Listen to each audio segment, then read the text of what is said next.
Herbert West, Reanimator. Written by H.P. Lovecraft. Chapter 1. From the Dark. Of Herbert West, who was my friend in college, and in after life, I can speak only with extreme terror. This terror is not due altogether to the sinister manner of his recent disappearance, but was engendered by the whole nature of his life work, and first gained its acute form more than 17 years ago, when we were in the third year of our course at the Miskatonic University Medical School in Arkham. While he was with me, the wonder and diabolism of his experiments fascinated me utterly, and I was his closest companion. Now that he is gone, and the spell is broken, the actual fear is greater. Memories and possibilities are ever more hideous than realities. The first horrible incident of our acquaintance was the greatest shock I ever experienced, and it is only with reluctance that I repeat it. As I have said, it happened when we were in the medical school, where West had already made himself notorious through his wild theories on the nature of death and the possibility of overcoming it artificially. His views, which were widely ridiculed by the faculty and his fellow students, hinged on the essentially mechanistic nature of life, and concerned means for operating the organic machinery of mankind by calculated chemical action after the failure of natural processes. In his experiments with various animating solutions, he had killed and treated immense numbers of rabbits, guinea pigs, cats, dogs, and monkeys, till he had become the prime nuisance of the college. Several times he had actually obtained signs of life in animals supposedly dead, in many cases violent signs, but he soon saw that the perfection of this process, if indeed possible, would necessarily involve a lifetime of research. It likewise became clear that, since the same solution never worked alike on different organic species, he would require human subjects for further and more specialized progress. It was here that he first came into conflict with the college authorities, and was debarred from future experiments by no less a dignitary than the dean of the medical school himself, the learned and benevolent Dr. Allen Halsey, whose work in behalf of the stricken is recalled by every old resident of Arkham. I had always been exceptionally tolerant of West's pursuits, and we frequently discussed his theories, whose ramifications and corollaries were almost infinite.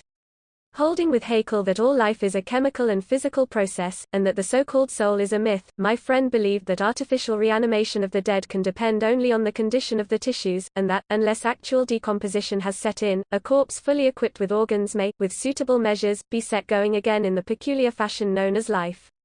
That the psychic or intellectual life might be impaired by the slight deterioration of sensitive brain cells which even a short period of death would be apt to cause, West fully realized. It had at first been his hope to find a reagent which would restore vitality before the actual advent of death, and only repeated failures on animals had shown him that the natural and artificial life motions were incompatible. He then sought extreme freshness in his specimens, injecting his solutions into the blood immediately after the extinction of life. It was this circumstance which made the professors so carelessly skeptical, for they felt that true death had not occurred in any case. They did not stop to view the matter closely and reasoningly. It was not long after the faculty had interdicted his work that West confided to me his resolution to get fresh human bodies in some manner, and continue in secret the experiments he could no longer perform openly. To hear him discussing ways and means was rather ghastly, for at the college, we had never procured anatomical specimens ourselves. Whenever the morgue proved inadequate, 2 local Negroes attended to this matter, and they were seldom questioned. West was then a small, slender, spectacled youth with delicate features, yellow hair, pale blue eyes, and a soft voice, and it was uncanny to hear him dwelling on the relative merits of Christchurch Cemetery and the Potter's Field.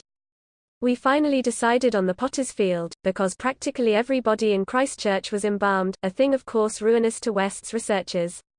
I was by this time his active and enthralled assistant, and helped him make all his decisions, not only concerning the source of bodies but concerning a suitable place for our loathsome work. It was I who thought of the deserted Chapman farmhouse beyond Meadow Hill, where we fitted up on the ground floor an operating room and a laboratory, each with dark curtains to conceal our midnight doings. The place was far from any road, and in sight of no other house, yet precautions were none the less necessary, since rumors of strange lights, started by chance nocturnal roamers, would soon bring disaster on our enterprise. It was agreed to call the whole thing a chemical laboratory if discovery should occur. Gradually we equipped our sinister haunt of science with materials either purchased in Boston or quietly borrowed from the college, materials carefully made unrecognizable save to expert eyes, and provided spades and picks for the many burials we should have to make in the cellar. At the college we used an incinerator, but the apparatus was too costly for our unauthorized laboratory. Bodies were always a nuisance. Even the small guinea pig bodies from the slight clandestine experiments in West's room at the boarding house. We followed the local death notices like ghouls, for our specimens demanded particular qualities. What we wanted were corpses interred soon after death, and without artificial preservation, preferably free from malforming disease, and certainly with all organs present. Accident victims were our best hope. Not for many weeks did we hear of anything suitable, though we talked with morgue and hospital authorities, ostensibly in the college's interest, as often as we could, without exciting suspicion. We found that the college had first choice in every case, so that it might be necessary to remain in Arkham during the summer, when only the limited summer school classes were held. In the end, though, luck favored us, for one day, we heard of an almost ideal case in the Potter's Field, a brawny young workman drowned only the morning before in Sumner's Pond, and buried at the town's expense without delay or embalming. That afternoon we found the new grave, and determined to begin work soon after midnight. It was a repulsive task that we undertook in the black small hours, even though we lacked at that time the special horror of graveyards which later experiences brought to us. We carried spades and oil-dark lanterns, for although electric torches were then manufactured, they were not as satisfactory as the tungsten contrivances of today. The process of unearthing was slow and sordid. It might have been gruesomely poetical if we had been artists instead of scientists. And we were glad when our spades struck wood. When the pine box was fully uncovered, West scrambled down and removed the lid, dragging out and propping up the contents. I reached down and hauled the contents out of the grave, and then both toiled hard to restore the spot to its former appearance. The affair made us rather nervous, especially the stiff form and vacant face of our first trophy, but we managed to remove all traces of our visit. When we had patted down the last shovelful of earth, we put the specimen in a canvas sack and set out for the old Chapman place beyond Meadow Hill. On an improvised dissecting table in the old farmhouse, by the light of a powerful acetylene lamp, the specimen was not very spectral looking. It had been a sturdy and apparently unimaginative youth of wholesome plebeian type. Large-framed, grey-eyed, and brown-haired. A sound animal without psychological subtleties, and probably having vital processes of the simplest and healthiest sort. Now, with the eyes closed, it looked more asleep than dead, though the expert test of my friend soon left no doubt on that score. We had at last what West had always longed for. A real dead man of the ideal kind, ready for the solution as prepared according to the most careful calculations and theories for human use. The tension on our part became very great. We knew that there was scarcely a chance for anything like complete success, and could not avoid hideous fears at possible grotesque results of partial animation. Especially were we apprehensive concerning the mind and impulses of the creature, since in the space following death some of the more delicate cerebral cells might well have suffered deterioration. I, myself, still held some curious notions about the traditional soul of man, and felt an awe at the secrets that might be told by one returning from the dead. I wondered what sights this placid youth might have seen in inaccessible spheres, and what he could relate if fully restored to life. But my wonder was not overwhelming, since for the most part one shared the materialism of my friend.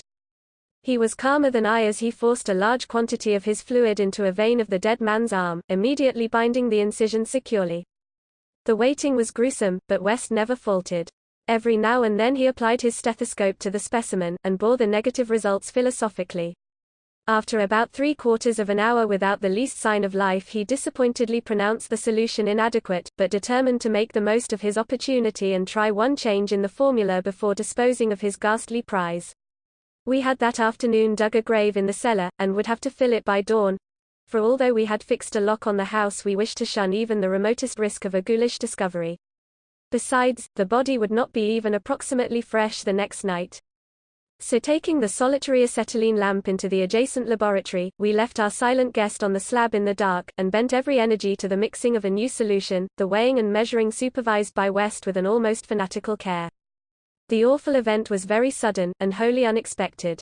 I was pouring something from one test tube to another, and West was busy over the alcohol blast lamp which had to answer for a Bunsen burner in this gasless edifice, when from the pitch-black room we had left there burst the most appalling and demoniac succession of cries that either of us had ever heard. Not more unutterable could have been the chaos of hellish sound if the pit itself had opened to release the agony of the damned, for in one inconceivable cacophony was centered all the supernal terror and unnatural despair of animate nature. Human it could not have been. It is not in man to make such sounds. and without a thought of our late employment, or its possible discovery, both West and I leaped to the nearest window like stricken animals, overturning tubes, lamp, and retorts, and vaulting madly into the starred abyss of the rural night. I think we screamed ourselves as we stumbled frantically toward the town, though as we reached the outskirts we put on a semblance of restraint, just enough to seem like belated revelers staggering home from a debauch. We did not separate, but managed to get to West's room, where we whispered with the gas up until dawn. By then we had calmed ourselves a little with rational theories and plans for investigation, so that we could sleep through the day, classes being disregarded. But that evening 2 items in the paper, wholly unrelated, made it again impossible for us to sleep. The old deserted Chapman house had inexplicably burned to an amorphous heap of ashes. That, we could understand, because of the upset lamp. Also, an attempt had been made to disturb a new grave in the potter's field, as if by futile and spadeless clawing at the earth. That, we could not understand, for we had patted down the mold very carefully. And for 17 years after that, West would look frequently over his shoulder, and complain of fancied footsteps behind him. Now, he has disappeared. Chapter 2. The Plague Demon. I shall never forget that hideous summer 16 years ago, when like a noxious afreet from the halls of Eblis, typhoid stalked leeringly through Arkham. It is by that satanic scourge that most recall the year, for truly terror brooded with bat wings over the piles of coffins in the tombs of Christchurch Cemetery. Yet, for me, there is a greater horror in that time, a horror known to me alone now that Herbert West has disappeared. West and I were doing postgraduate work in summer classes at the medical school of Miskatonic University, and my friend had attained a wide notoriety because of his experiments leading toward the revivification of the dead. After the scientific slaughter of uncounted small animals, the freakish work had ostensibly stopped by order of our skeptical dean, Dr. Alan Halsey, though West had continued to perform certain secret tests in his dingy boarding house room, and had on one terrible and unforgettable occasion taken a human body from its grave in the potter's field to a deserted farmhouse beyond Meadow Hill. I was with him on that odious occasion, and saw him inject into the still veins the elixir which he thought would to some extent restore life's chemical and physical processes. It had ended horribly, in a delirium of fear, which we gradually came to attribute to our own overwrought nerves, and West had never afterward been able to shake off a maddening sensation of being haunted and hunted. The body had not been quite fresh enough. It is obvious that to restore normal mental attributes, a body must be very fresh indeed, and a burning of the old house had prevented us from burying the thing. It would have been better if we could have known it was underground. After that experience West had dropped his researches for some time, but as the zeal of the born scientist slowly returned, he again became importunate with the college faculty, pleading for the use of the dissecting room and of fresh human specimens for the work he regarded as so overwhelmingly important. His pleas, however, were wholly in vain, for the decision of Dr. Halsey was inflexible, and the other professors all endorsed the verdict of their leader. In the radical theory of reanimation they saw nothing but the immature vagaries of a youthful enthusiast whose slight form, yellow hair, spectacled blue eyes, and soft voice gave no hint of the supernormal—almost diabolical—power of the cold brain within. I can see him now as he was then, and I shiver. He grew sterner of face, but never elderly. And now Sefton Asylum has had the mishap and West has vanished. West clashed disagreeably with Dr. Halsey near the end of our last undergraduate term in a wordy dispute that did less credit to him than to the kindly dean in point of courtesy. He felt that he was needlessly and irrationally retarded in a supremely great work. A work which he could of course conduct to suit himself in later years, but which he wished to begin while still possessed of the exceptional facilities of the university. That the tradition-bound elders should ignore his singular results on animals, and persist in their denial of the possibility of reanimation, was inexpressibly disgusting and almost incomprehensible to a youth of West's logical temperament. Only greater maturity could help him understand the chronic mental limitations of the professor-doctor type, the product of generations of pathetic puritanism, kindly, conscientious, and sometimes gentle and amiable, yet always narrow, intolerant, custom-ridden, and lacking in perspective. Age has more charity for these incomplete yet high-souled characters, whose worst real vice is timidity, and who are ultimately punished, by general ridicule for their intellectual sins. Sins like Ptolemaism, Calvinism, anti-Darwinism, anti-Nietzscheism, and every sort of Sabbatarianism and sumptuary legislation.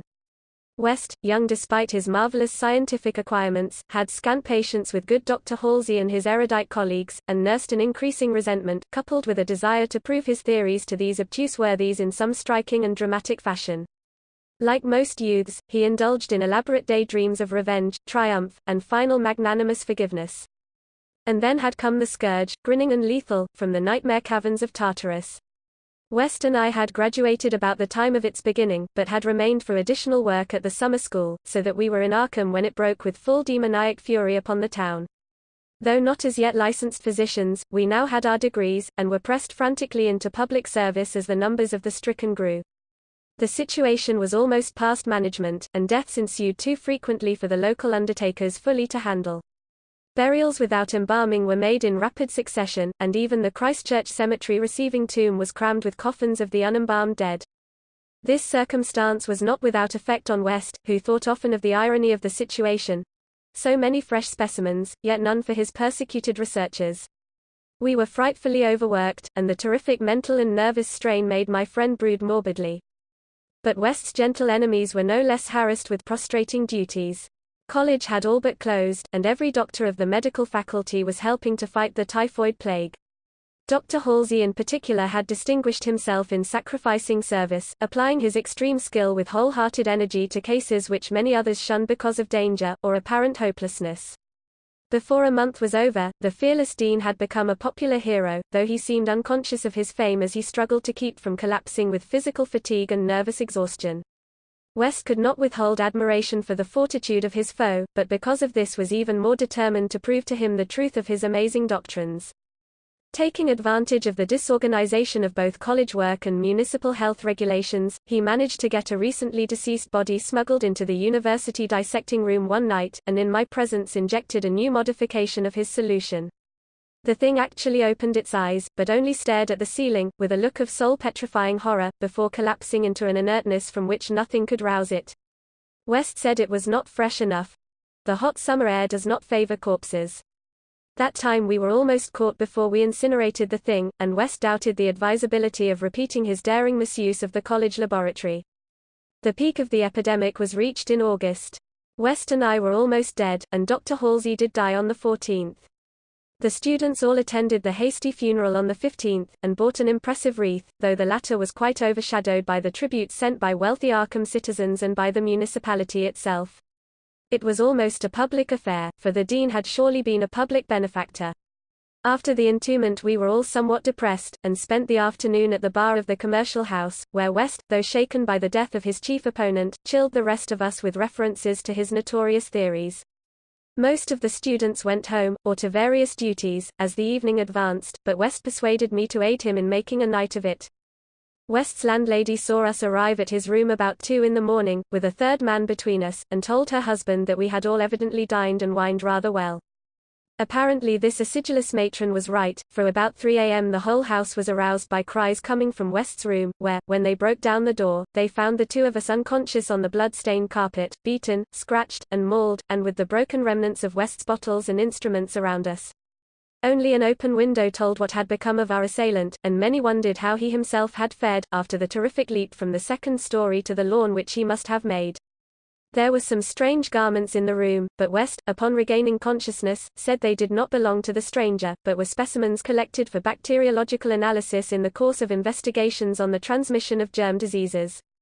He ordered them burnt as soon as possible in the capacious fireplace. To the police we both declared ignorance of our late companion's identity. He was, West nervously said, a congenial stranger whom we had met at some downtown bar of uncertain location.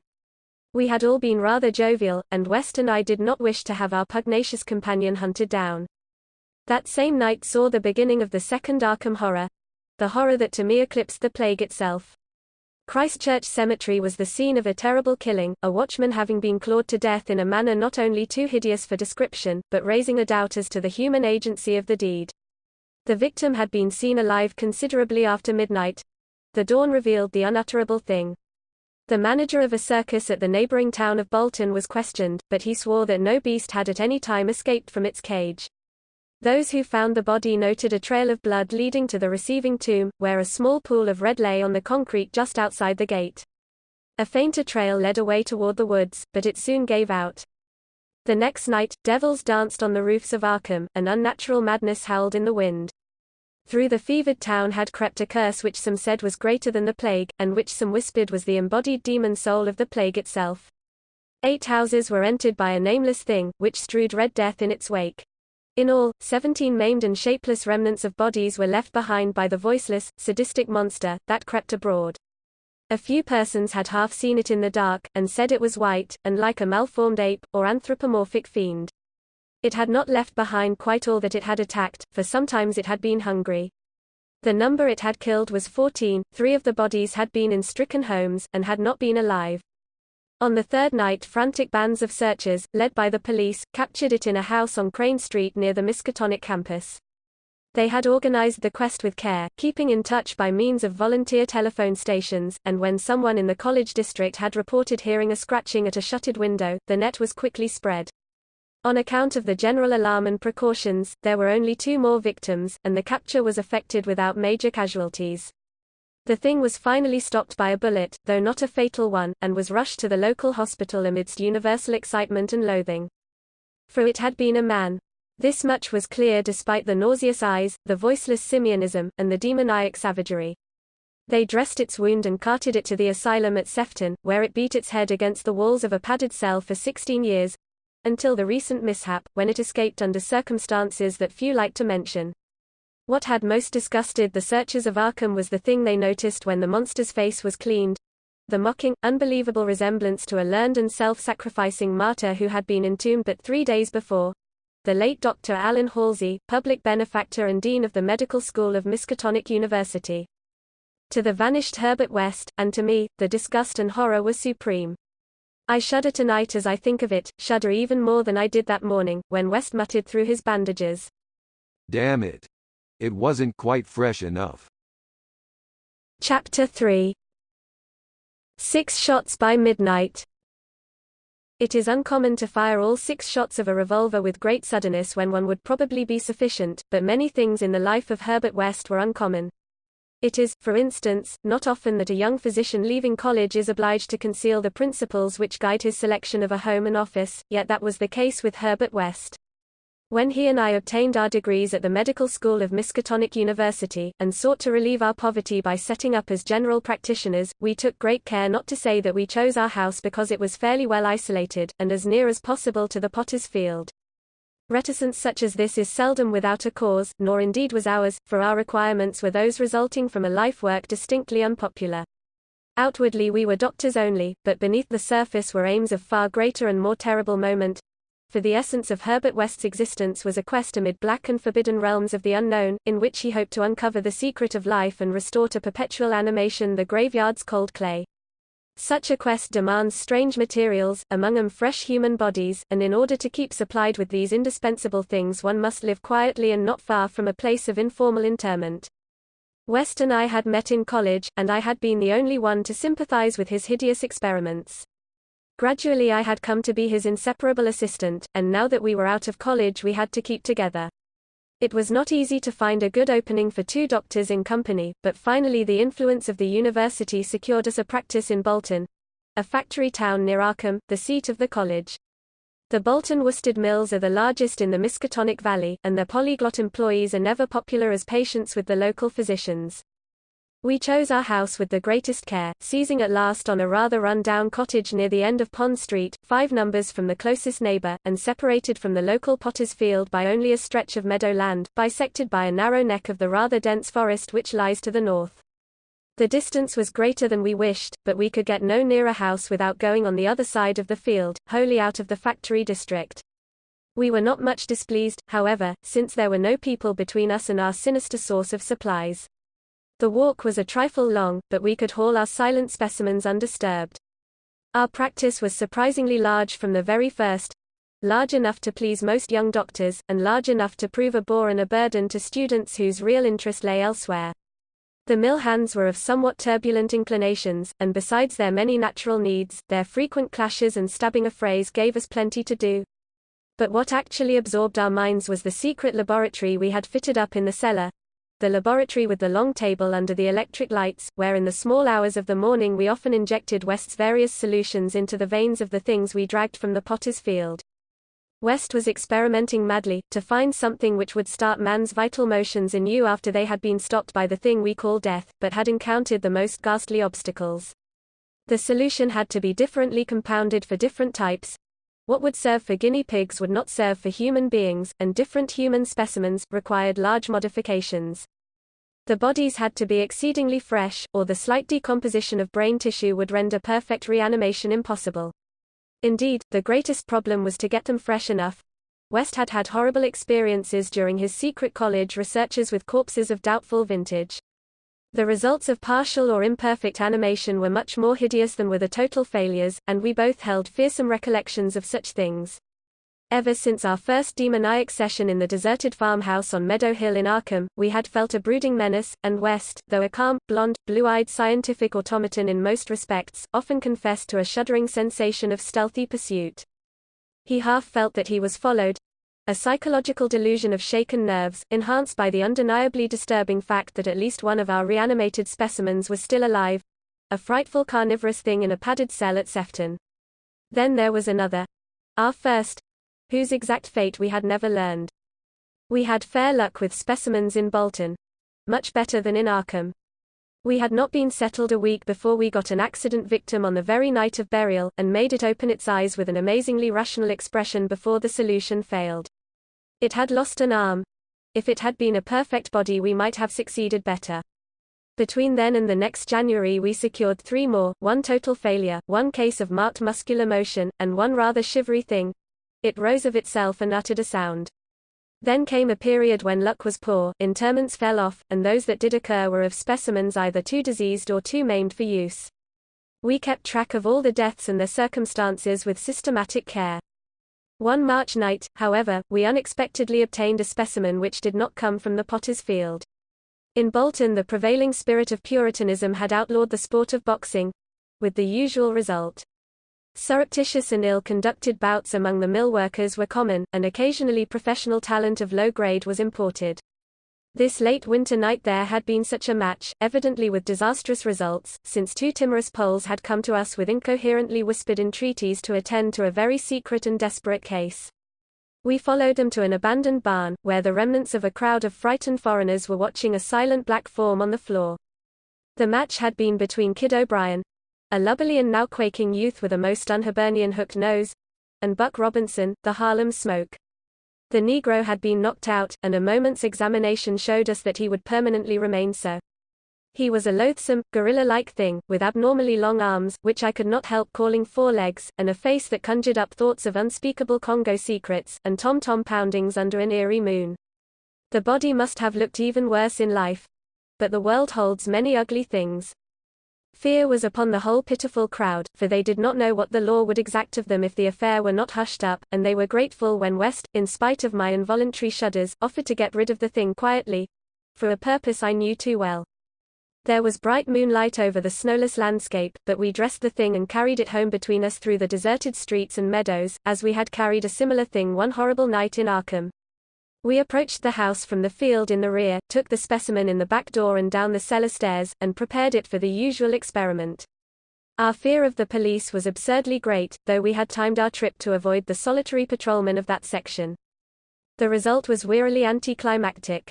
Ghastly as our prize appeared, it was wholly unresponsive to every solution we injected in its black arm, solutions prepared from experience with white specimens only. So as the hour grew dangerously near to dawn, we did as we had done with the others, dragged the thing across the meadows to the neck of the woods near the potter's field, and buried it there in the best sort of grave the frozen ground would furnish. The grave was not very deep, but fully as good as that of the previous specimen, the thing which had risen of itself and uttered a sound. In the light of our dark lanterns we carefully covered it with leaves and dead vines, fairly certain that the police would never find it, in a forest so dim and dense. The next day I was increasingly apprehensive about the police, for a patient brought rumors of a suspected fight and death. West had still another source of worry, for he had been called in the afternoon to a case which ended very threateningly. An Italian woman had become hysterical over her missing child, a lad of 5 who had strayed off early in the morning and failed to appear for dinner, and had developed symptoms highly alarming in view of an always weak heart. It was a very foolish hysteria, for the boy had often run away before, but Italian peasants are exceedingly superstitious, and this woman seemed as much harassed by omens as by facts. About 7 o'clock in the evening she had died, and her frantic husband had made a frightful scene in his efforts to kill West, whom he wildly blamed for not saving her life. Friends had held him when he drew a stiletto, but West departed amidst his inhuman shrieks, curses, and oaths of vengeance. In his latest affliction the fellow seemed to have forgotten his child, who was still missing as the night advanced. There was some talk of searching the woods, but most of the family's friends were busy with the dead woman and the screaming man. Altogether, the nervous strain upon West must have been tremendous. Thoughts of the police and of the mad Italian both weighed heavily. We retired about 11, but I did not sleep well. Bolton had a surprisingly good police force for so small a town, and I could not help fearing the mess which would ensue if the affair of the night before were ever tracked down. It might mean the end of all our local work, and perhaps prison for both West and me. I did not like those rumors of a fight which were floating about. After the clock had struck 3 the moon shone in my eyes, but I turned over without rising to pull down the shade. Then came the steady rattling at the back door. I lay still and somewhat dazed, but before long heard West's rap on my door. He was clad in dressing gown and slippers, and had in his hands a revolver and an electric flashlight. From the revolver I knew that he was thinking more of the crazed Italian than of the police. "We'd better both go," he whispered. "It wouldn't do not to answer it anyway, and it may be a patient. It would be like one of those fools to try the back door." So we both went down the stairs on tiptoe, with a fear partly justified, and partly that which comes only from the soul of the weird small hours. The rattling continued, growing somewhat louder. When we reached the door I cautiously unbolted it and threw it open, and as the moon streamed revealingly down on the form silhouetted there, West did a peculiar thing. Despite the obvious danger of attracting notice and bringing down on our heads the dreaded police investigation, a thing which after all was mercifully averted by the relative isolation of our cottage, my friend suddenly, excitedly, and unnecessarily emptied all 6 chambers of his revolver into the nocturnal visitor. For that visitor was neither Italian, nor policeman. Looming hideously against the spectral moon was a gigantic misshapen thing, not to be imagined save in nightmares, a glassy-eyed, ink-black apparition, nearly on all fours, covered with bits of mold, leaves, and vines, foul with caked blood, and having between its glistening teeth, a snow-white, terrible, cylindrical object terminating in a tiny hand. Chapter 4. The Scream of the Dead. The scream of a dead man gave to me that acute and added horror of Dr. Herbert West which harassed the latter years of our companionship. It is natural that such a thing as a dead man's scream should give horror, for it is obviously not a pleasing or ordinary occurrence, but I was used to similar experiences, hence suffered on this occasion only because of a particular circumstance. And, as I have implied, it was not of the dead man himself that I became afraid. Herbert West, whose associate and assistant I was, possessed scientific interests far beyond the usual routine of a village physician. That was why, when establishing his practice in Bolton, he had chosen an isolated house near the Potter's Field. Briefly and brutally stated, West's sole-absorbing interest was a secret study of the phenomena of life and its cessation, leading toward the reanimation of the dead through injections of an excitant solution. For this ghastly experimenting it was necessary to have a constant supply of very fresh human bodies, very fresh, because even the least decay hopelessly damaged the brain structure, and human, because we found that the solution had to be compounded differently for different types of organisms. Scores of rabbits and guinea pigs had been killed and treated, but their trail was a blind one. West had never fully succeeded because he had never been able to secure a corpse sufficiently fresh. What he wanted were bodies from which vitality had only just departed, bodies with every cell intact and capable of receiving again the impulse toward that mode of motion called life. There was hope that this second and artificial life might be made perpetual by repetitions of the injection, but we had learned that an ordinary natural life would not respond to the action. To establish the artificial motion, natural life must be extinct. The specimens must be very fresh, but genuinely dead. The awesome quest had begun when West and I were students at the Miskatonic University Medical School in Arkham, vividly conscious for the first time of the thoroughly mechanical nature of life. That was 7 years before, but West looked scarcely a day older now. He was small, blond, clean-shaven, soft-voiced, and spectacled, with only an occasional flash of a cold blue eye to tell of the hardening and growing fanaticism of his character under the pressure of his terrible investigations. Our experiences had often been hideous in the extreme, the results of defective reanimation, when lumps of graveyard clay had been galvanized into morbid, unnatural, and brainless motion by various modifications of the vital solution. One thing had uttered a nerve-shattering scream, another had risen violently, beaten us both to unconsciousness, and run amok in a shocking way before it could be placed behind asylum bars. Still another, a loathsome African monstrosity, had clawed out of its shallow grave and done a deed. West had had to shoot that object. We could not get bodies fresh enough to show any trace of reason when reanimated, so had perforce created nameless horrors. It was disturbing to think that one, perhaps two, of our monsters still lived. That thought haunted us shadowingly, till finally West disappeared under frightful circumstances. But at the time of the scream in the cellar laboratory of the isolated Bolton cottage, our fears were subordinate to our anxiety for extremely fresh specimens. West was more avid than I, so that it almost seemed to me that he looked half covetously at any very healthy living physique. It was in July, 1910, that the bad luck regarding specimens began to turn. I had been on a long visit to my parents in Illinois, and upon my return found West in a state of singular elation. He had, he told me excitedly, in all likelihood solved the problem of freshness through an approach from an entirely new angle, that of artificial preservation. I had known that he was working on a new and highly unusual embalming compound, and was not surprised that it had turned out well, but until he explained the details I was rather puzzled as to how such a compound could help in our work, since the objectionable staleness of the specimens was largely due to delay occurring before we secured them. This, I now saw, West had clearly recognized, creating his embalming compound for future rather than immediate use, and trusting to fate to supply again some very recent and unburied corpse, as it had years before when we obtained the Negro killed in the Bolton prize fight. At last fate had been kind, so that on this occasion there lay in the secret cellar laboratory a corpse whose decay could not by any possibility have begun. What would happen on reanimation, and whether we could hope for a revival of mind and reason, West did not venture to predict. The experiment would be a landmark in our studies, and he had saved the new body for my return, so that both might share the spectacle in accustomed fashion.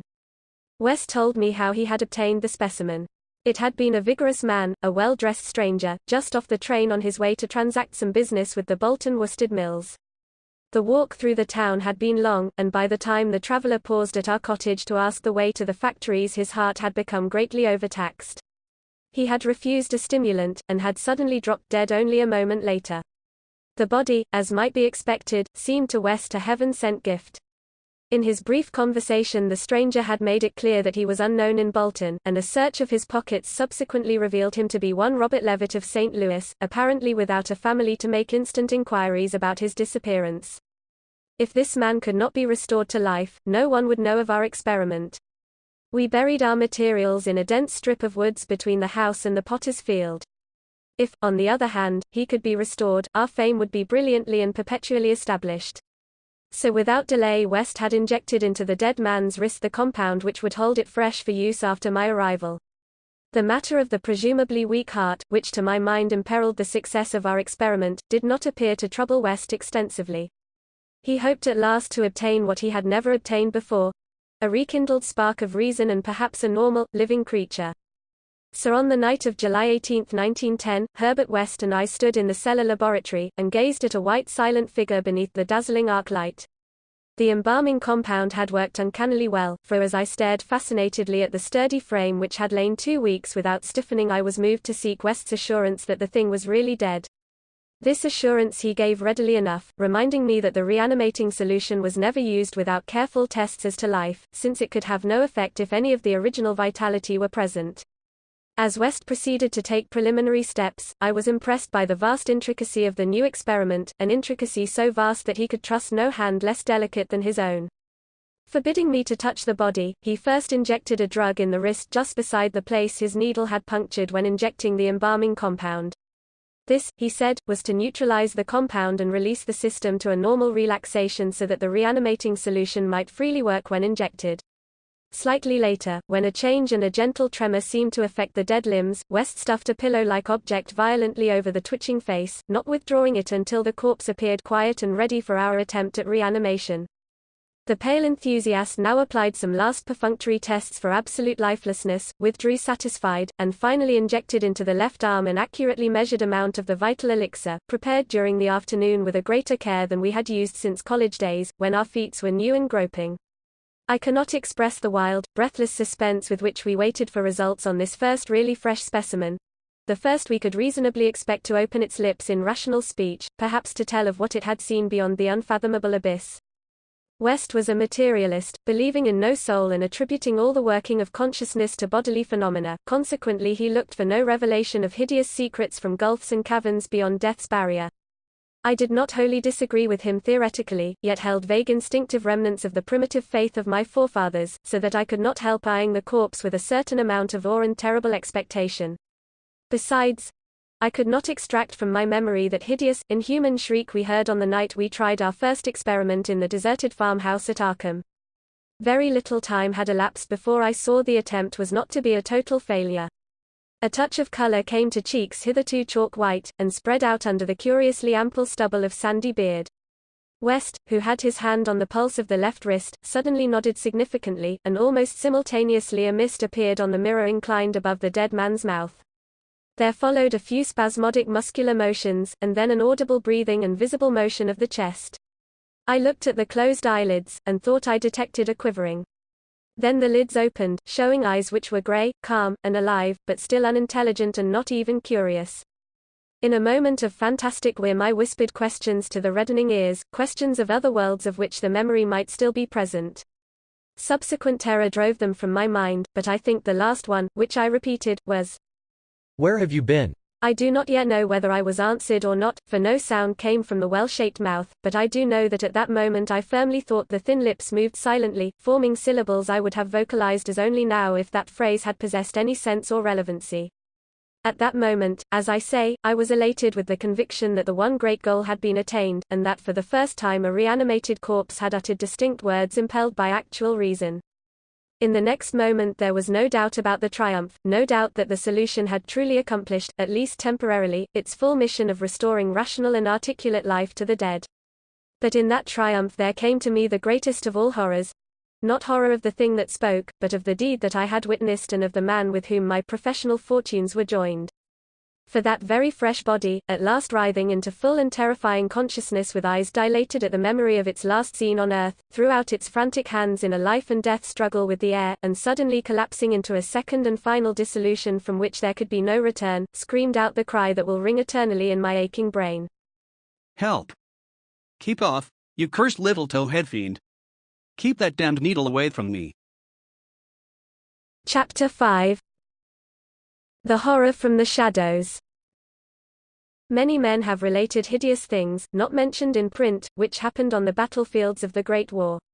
Some of these things have made me faint, others have convulsed me with devastating nausea, while still others have made me tremble and look behind me in the dark, yet despite the worst of them, I believe I can myself relate the most hideous thing of all: the shocking, the unnatural, the unbelievable horror from the shadows.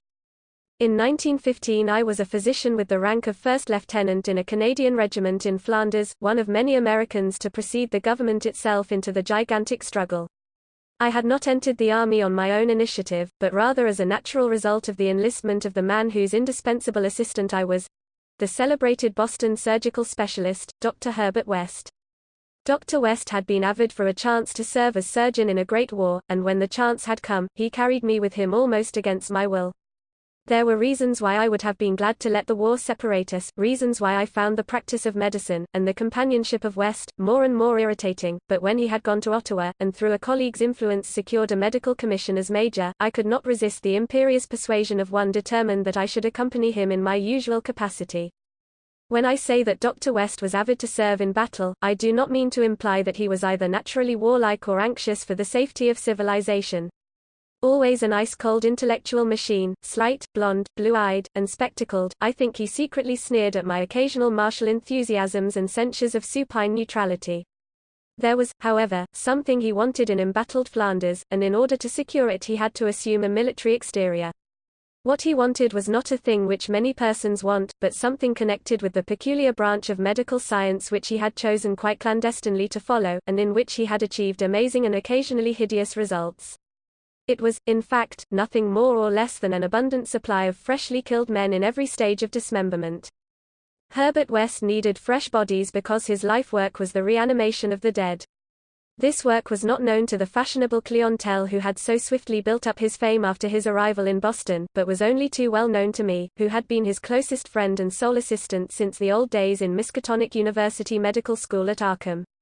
It was in those college days that he had begun his terrible experiments, first on small animals and then on human bodies shockingly obtained. There was a solution which he injected into the veins of dead things, and if they were fresh enough they responded in strange ways. He had had much trouble in discovering the proper formula, for each type of organism was found to need a stimulus especially adapted to it. Terror stalked him when he reflected on his partial failures, nameless things resulting from imperfect solutions or from bodies insufficiently fresh. A certain number of these failures had remained alive. One was in an asylum, while others had vanished. And as he thought of conceivable, yet virtually impossible eventualities, he often shivered beneath his usual stolidity. West had soon learned that absolute freshness was the prime requisite for useful specimens, and had accordingly resorted to frightful and unnatural expedients in body snatching. In college, and during our early practice together in the factory town of Bolton, my attitude toward him had been largely one of fascinated admiration, but as his boldness in methods grew, I began to develop a gnawing fear. I did not like the way he looked at healthy living bodies, and then there came a nightmarish session in the cellar laboratory when I learned that a certain specimen had been a living body when he secured it.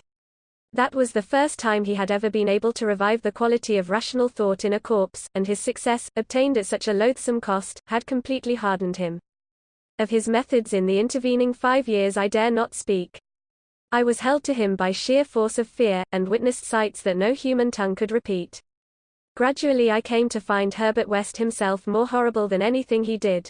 That was when it dawned on me that his once normal scientific zeal for prolonging life had subtly degenerated into a mere morbid and ghoulish curiosity, and secret sense of charnel picturesqueness. His interest became a hellish and perverse addiction to the repellently and fiendishly abnormal. He gloated calmly over artificial monstrosities which would make most healthy men drop dead from fright and disgust. He became, behind his pallid intellectuality, a fastidious Baudelaire of physical experiment, a languid Elagabalus of the tombs.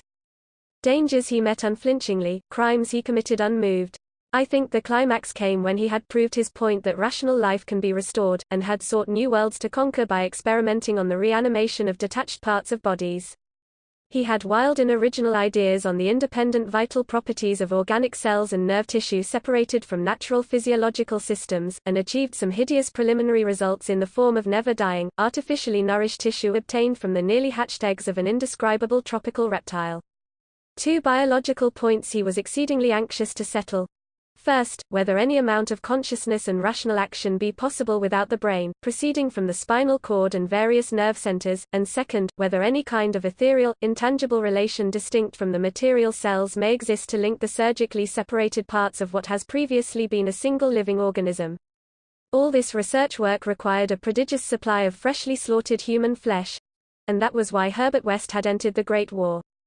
The phantasmal, unmentionable thing occurred one midnight late in March, 1915, in a field hospital behind the lines at St. Eloi.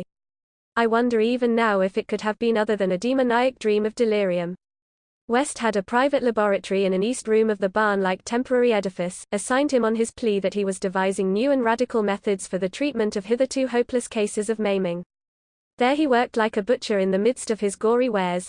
I could never get used to the levity with which he handled and classified certain things. At times he actually did perform marvels of surgery for the soldiers, but his chief delights were of a less public and philanthropic kind, requiring many explanations of sounds which seemed peculiar even amidst that Babel of the damned. Among these sounds were frequent revolver shots, surely not uncommon on a battlefield, but distinctly uncommon in an hospital. Dr. West's reanimated specimens were not meant for long existence or a large audience. Besides human tissue, West employed much of the reptile embryo tissue which he had cultivated with such singular results. It was better than human material for maintaining life in organless fragments, and that was now my friend's chief activity. In a dark corner of the laboratory, over a queer incubating burner, he kept a large covered vat full of this reptilian cell matter, which multiplied and grew puffily and hideously. On the night of which I speak we had a splendid new specimen, a man at once physically powerful and of such high mentality that a sensitive nervous system was assured. It was rather ironic, for he was the officer who had helped West to his commission, and who was now to have been our associate. Moreover, he had in the past secretly studied the theory of reanimation to some extent under West. Major Sir Eric Morland Clapham Lee, DSO, was the greatest surgeon in our division, and had been hastily assigned to the St. Eloi sector when news of the heavy fighting reached headquarters. He had come in an aeroplane piloted by the intrepid Lieutenant Ronald Hill, only to be shot down when directly over his destination.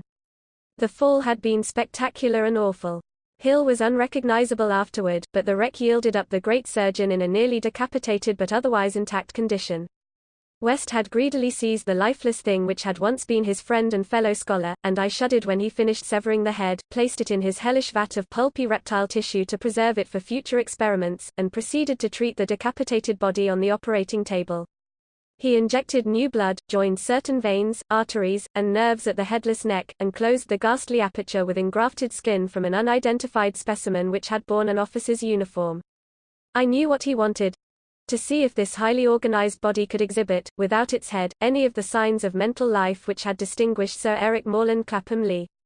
Once a student of reanimation, this silent trunk was now gruesomely called upon to exemplify it. I can still see Herbert West under the sinister electric light as he injected his reanimating solution into the arm of the headless body. The scene I cannot describe. I should faint if I tried it, for there is madness in a room full of classified charnel things, with blood and lesser human debris almost ankle-deep on the slimy floor, and with hideous reptilian abnormalities sprouting, bubbling, and baking over a winking bluish-green spectre of dim flame in a far corner of black shadows. The specimen, as West repeatedly observed, had a splendid nervous system. Much was expected of it, and as a few twitching motions began to appear, I could see the feverish interest on West's face. He was ready, I think, to see proof of his increasingly strong opinion that consciousness, reason, and personality can exist independently of the brain. That man has no central connective spirit, but is merely a machine of nervous matter, each section more or less complete in itself. In one triumphant demonstration, West was about to relegate the mystery of life to the category of myth. The body now twitched more vigorously, and beneath our avid eyes commenced to heave in a frightful way. The arms stirred disquietingly, the legs drew up, and various muscles contracted in a repulsive kind of writhing.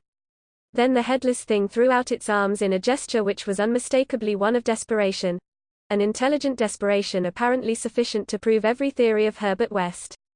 Certainly, the nerves were recalling the man's last act in life, the struggle to get free of the falling aeroplane.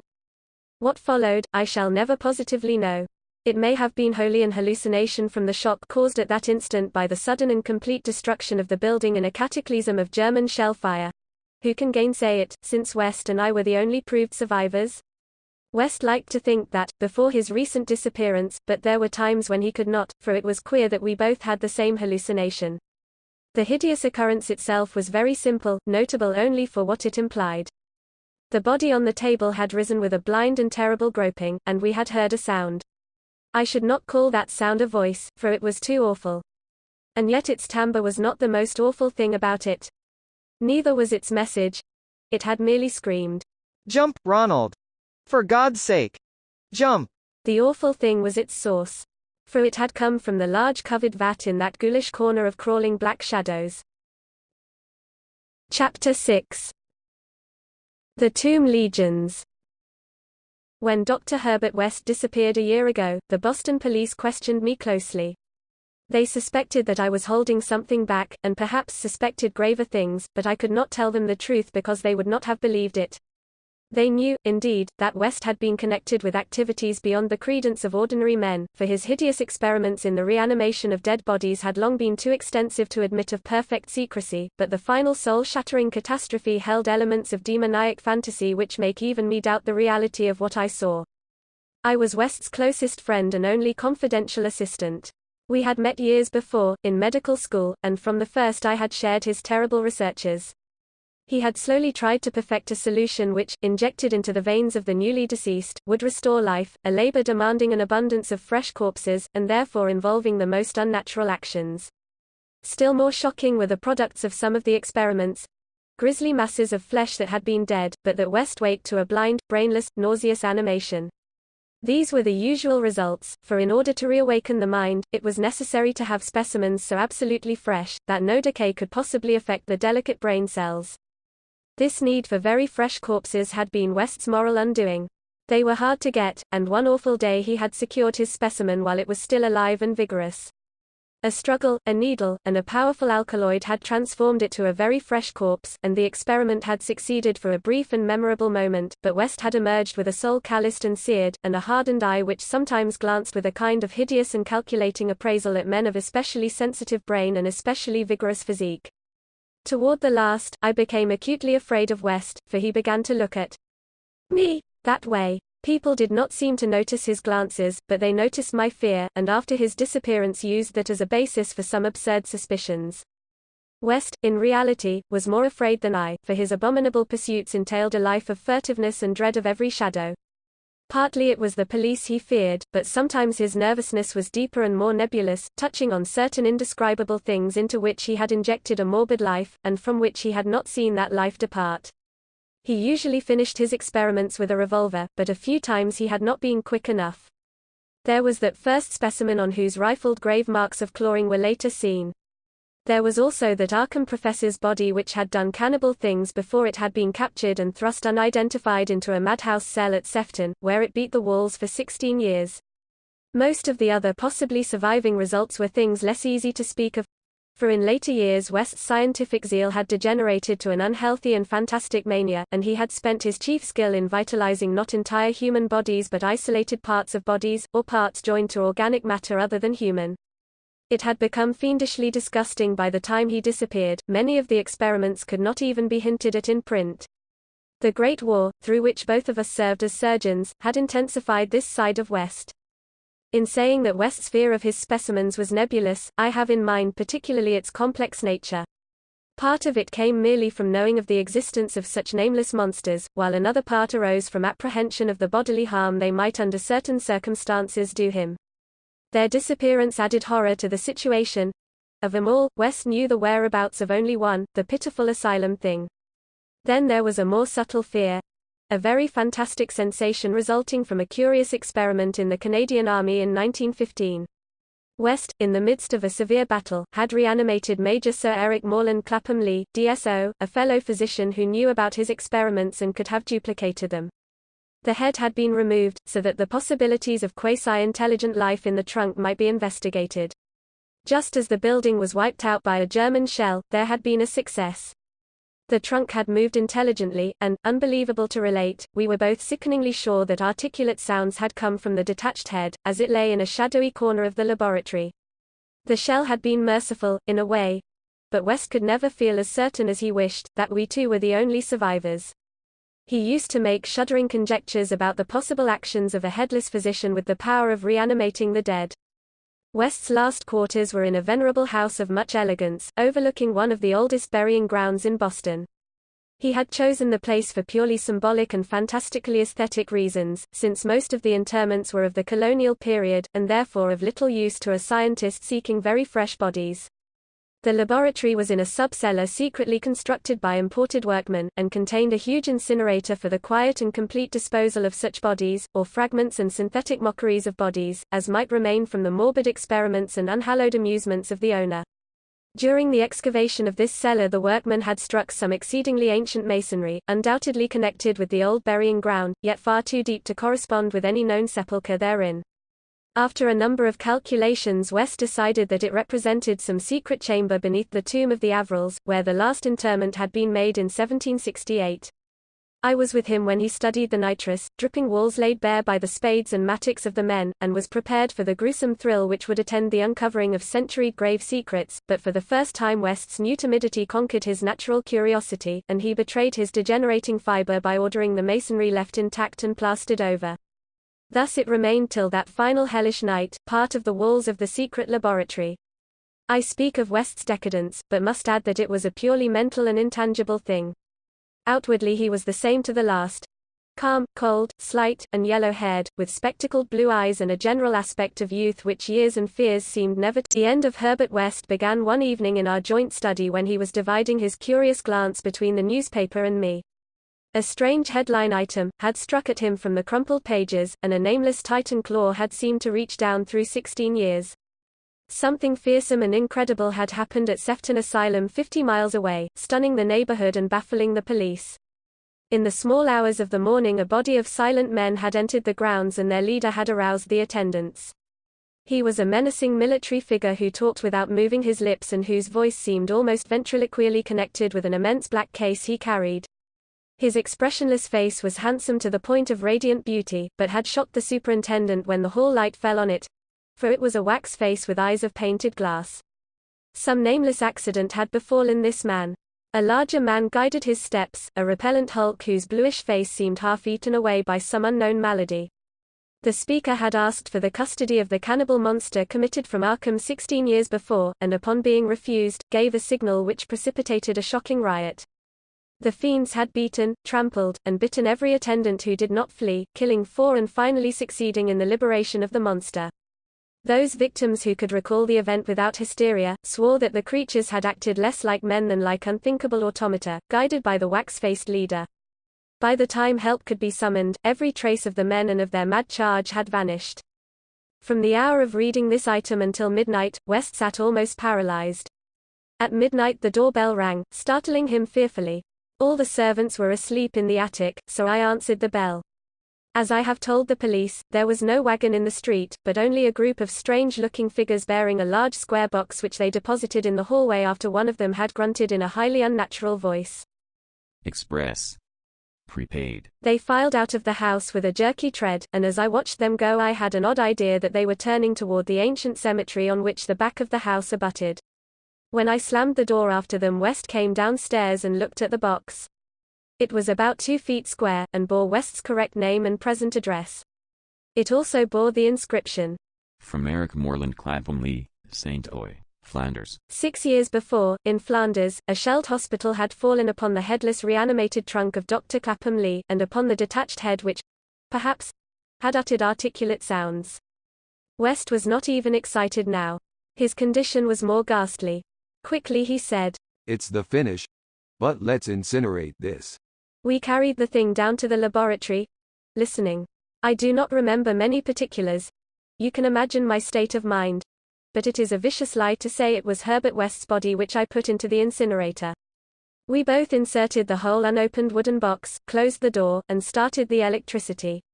Nor did any sound come from the box, after all. It was West who first noticed the falling plaster on that part of the wall where the ancient tomb masonry had been covered up. I was going to run, but he stopped me.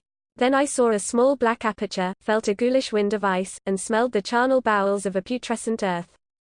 There was no sound, but just then the electric lights went out and I saw outlined against some phosphorescence of the netherworld a horde of silent toiling things which only insanity, or worse, could create. Their outlines were human, semi-human, fractionally human, and not human at all. The horde was grotesquely heterogeneous. They were removing the stones quietly, one by one, from the centuried wall. And then, as the breach became large enough, they came out into the laboratory in single file, led by a stalking thing with a beautiful head made of wax. A sort of mad-eyed monstrosity behind the leader seized on Herbert West. West did not resist or utter a sound.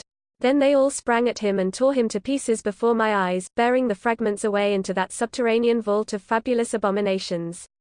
West's head was carried off by the wax-headed leader, who wore a Canadian officer's uniform. As it disappeared I saw that the blue eyes behind the spectacles were hideously blazing with their first touch of frantic, visible emotion. Servants found me unconscious in the morning. West was gone. The incinerator contained only unidentifiable ashes. Detectives have questioned me, but what can I say?